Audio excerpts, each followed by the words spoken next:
মানে বাঙালি কোথা থেকে কোথায় চলে গেছে।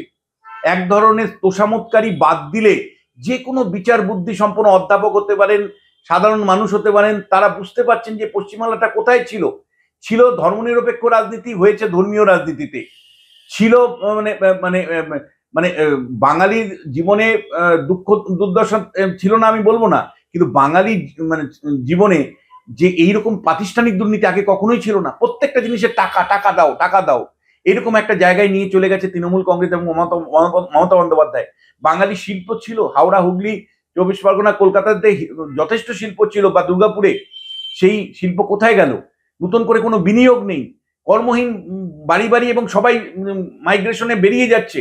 আমার প্রশ্নটা হচ্ছে, এইরকম একটা দুর্ভাগ্যের রাজ্যে মানে আমি দেখতে পাচ্ছি এমন একটা বিরোধী দল, দায়িত্বজ্ঞানহীন বিরোধী দল, বিভাজিত বিরোধী দল, ধর্মভিত্তিক বিরোধী দল আছে, যারা কিন্তু পরোক্ষভাবে তৃণমূল কংগ্রেস এবং মমতা বন্দ্যোপাধ্যায়ের শাসনকে বারবার রিনিউয়াল দিচ্ছে।